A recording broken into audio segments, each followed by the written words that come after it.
morning, everybody. This is Gator with E-Cells e-bikes, and today we're going to quickly go over how to remove a hub motor. The tools we will be using for today's project: a crescent wrench and a cassette removal tool. We will send you this tool with the motor. Please return it so the next person can change theirs as well. This cassette removal tool is only needed for a rear motor changeout. If you're changing the front motor, you don't need this, and we will not send it with it.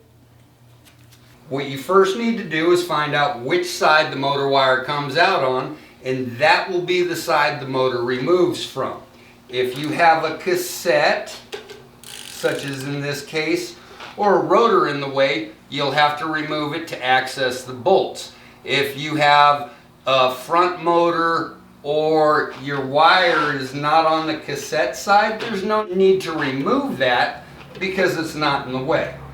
This particular motor here is a 750 watt rear motor, so we're going to have to remove the cassette. In order to remove the cassette, I have a cassette removal tool.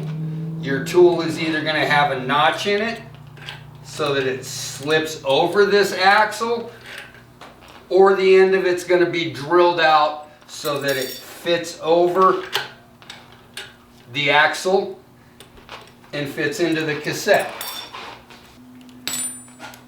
With the lock ring off, we can now remove the cassette.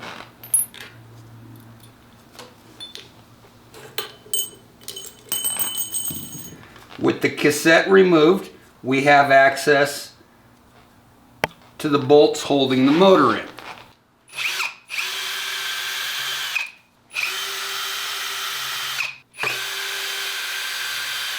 Depending on your motor, it's either going to be the 6 or 8 bolts holding the motor in.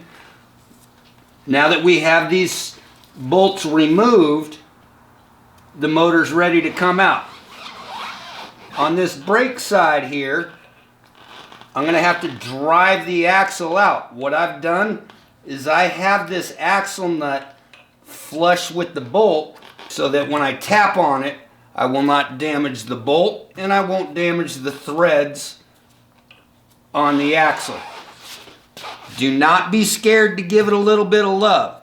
Sometimes it takes a lot of love, but a little bit of... Now we can remove the bolt. We'll remove the lock washers.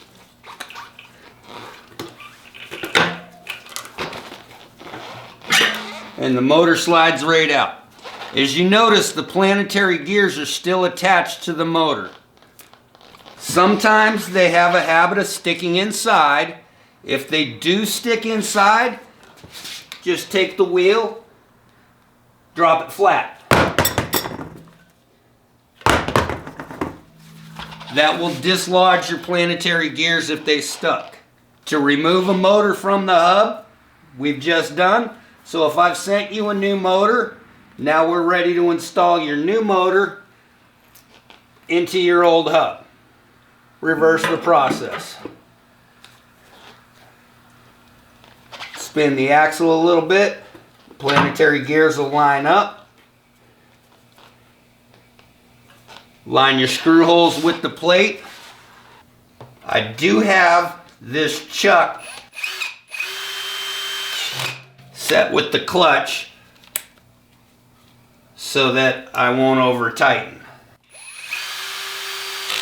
Then you'll just reinstall your cassette and you've successfully changed a motor. Not every motor looks the exact same, but what we're doing doesn't change. It's still removing the motor from the wire side, clearing anything out of the way to access the bolts, and then reassemble. We hope this video is helpful to you, and as always, you keep the questions coming. We'll keep bringing the answers.